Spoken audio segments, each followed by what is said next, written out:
First of all మనకి ఈ సచివాలయ వ్యవస్థ రాకముందు ఫస్ట్ మీకు అడ్మినిస్ట్రేషన్ అనేది ఎలా ఉండేది అంటే వినండి బాబు ఒక 2 నిమిషాలు ఆగండి. మనకు ఫస్ట్ ఆఫ్ ఆల్ విలేజ్ లెవెల్లో గ్రామ సచివాలయం రాకముందు మనకి విలేజ్ వ్యవస్థ అనేది ఏమీ లేదండి, గ్రామ వ్యవస్థ అనేది ఏమీ లేదు. సో మనకి స్టార్టింగ్ ఏంటి, మండల వ్యవస్థ అనేది ఒకటి ఉండేది. తర్వాత దాని నుంచి జిల్లా వ్యవస్థ, తర్వాత రాష్ట్ర స్థాయి అలా ఉండేది.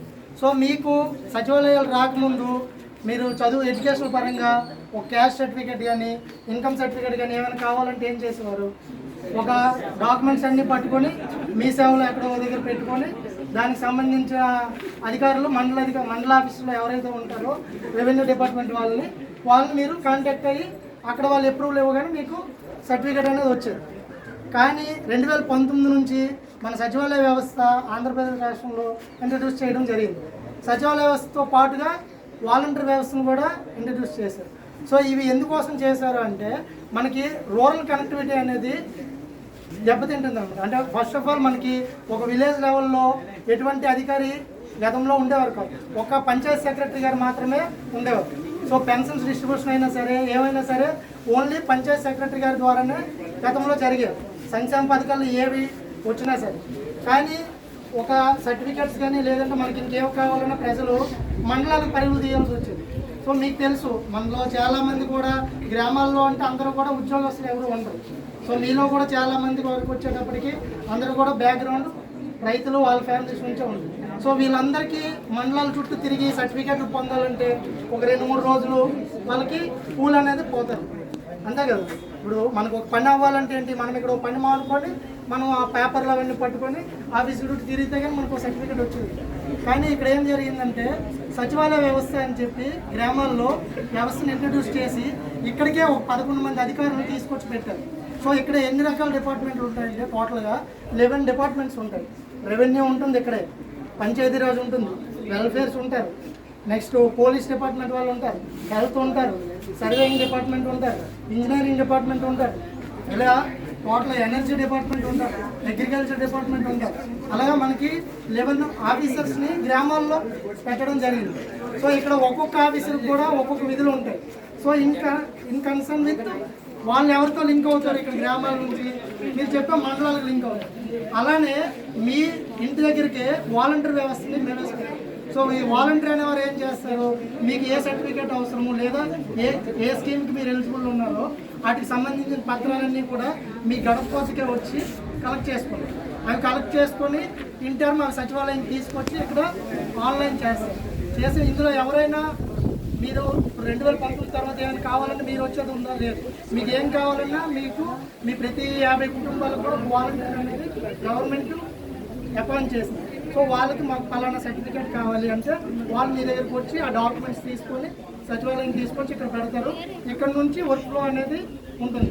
ఇక్కడ ఏంటంటే గతంలో అంతా కూడా ఆఫ్లైన్ మోడ్లో జరిగేవారు, అంటే పేపర్ వర్క్ అనేది ఎక్కువ ఉండేది. ఇప్పుడు సచివాలయ వ్యవస్థ వచ్చిన నుంచి ఏమవుతుందంటే కూడా అంతా కూడా ఆన్లైన్ వ్యవస్థ. సో ఇక్కడ ఏవైతే మీకు ఆ వాలంటీర్ అనేవారు డాక్యుమెంట్స్ తీసుకొస్తారో అవి ఇక్కడే ఆగిపోతాయి, అంటే డిజిటల్ అసిస్టెంట్ తీసుకొచ్చేస్తారు. ఇప్పుడు సంక్షేమంలో అంటే ఏ వెల్ఫేర్ స్కీమ్ అయినా సరే ఏ ఒక్క సర్టిఫికేట్ అయినా సరే జారీ చేయాలన్నా ఎంటర్ చేయాలన్నా సరే ముందు సచివాలయంలో డిజిటల్ అసిస్టెంట్కి ఆన్లైన్ ద్వారా పెట్టమని చెప్పి ఇస్తారు వాళ్ళకి.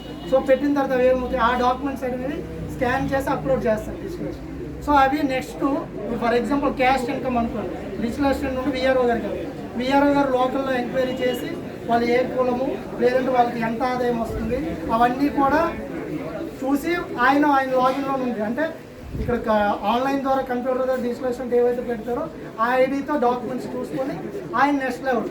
సో వీళ్ళు పలానా క్యాష్కి సంబంధించిన వీళ్ళకి ఇంత ఆదాయం వస్తుంది అని చెప్పి నెక్స్ట్ లెవెల్కి ఫార్వర్డ్ చేస్తారు. అంతేగాని ఇక్కడ ఏం జరిగింది, మనకి బడ్జెట్ తగ్గింది అనమాట పీపుల్ ఈ ఆన్లైన్ ద్వారా.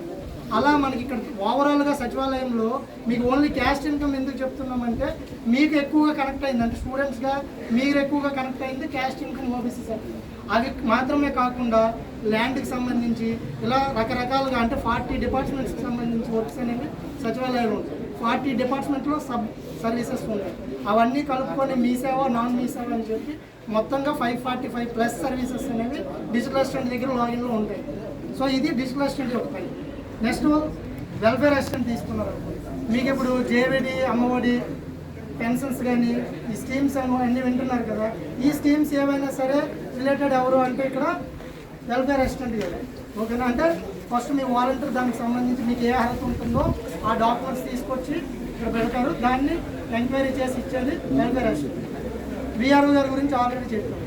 నెక్స్ట్ ఇంజనీరింగ్ డిపార్ట్మెంట్, మీకు ఆల్రెడీ కాలేజ్లో స్కూల్స్లో మనకి వర్క్స్ అవి నాడు నేడు వర్క్స్ కింద ఇంజనీరింగ్ డిపార్ట్మెంట్ వాళ్ళు వస్తుంది. అంటే నాడు గతంలో ఎలా ఉండేది, ఇప్పుడు ఎలా చేస్తారు.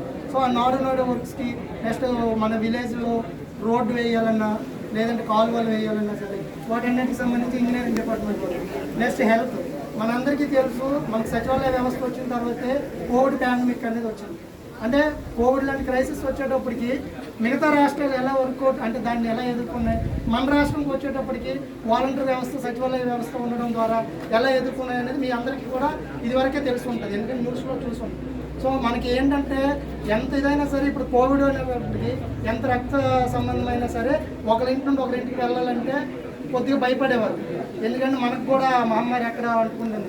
సో అటువంటి సమయంలో మన ఆశా వర్కర్లు అయితేనేమి, ఏఎన్ఎం గారు అయితేనేమి, వాలంటీర్లు అయితేనేమి కంటిన్యూస్గా ఫీల్డ్లో ఉంటూ ఎవరికైతే పాజిటివ్ వచ్చేదో వాళ్ళని ఐసోలేట్ చేస్తూ వాళ్ళని ఐడెంటిఫై చేస్తూ ఐసోలేషన్ సెంటర్కి పంపిస్తూ సో అటువంటి వర్క్స్ అన్నీ కూడా వాళ్ళు చేశారు. ఆ తర్వాత కోవిడ్ వ్యాక్సినేషన్ కానీ ఇప్పుడు ప్రతి విలేజ్లో కూడా ఆరోగ్య క్యాంపులు కూడా పెడుతున్నారు, ఆరోగ్య సురక్ష అని చెప్పి దాంట్లో కూడా ఫ్రీ ట్రీట్మెంట్స్ ఉంటాయి. సో అటువంటి హెల్త్ డిపార్ట్మెంట్ అన్నిటి మనకి మనకి ఇంతకుముందు ఏంటి మనకి హెల్త్ కేర్ కావాలంటే విలేజ్లో ఎవరు ఉండేవారు, ఓన్లీ ఆశా వర్కర్లు ఉండేవి. సో వాళ్ళకున్న నాలెడ్జ్తో వాళ్ళు ఏం చేస్తారు, మనకు జ్వరమో తలనొప్పో వచ్చిందంటే పారాసిటమాల్ వాళ్ళ బేసిక్ మెడిసిన్ అనమాట, జస్ట్ ఫస్ట్ ఎయిడ్. సో ఇప్పుడు ఏంటి విలేజ్ హెల్త్ క్లినిక్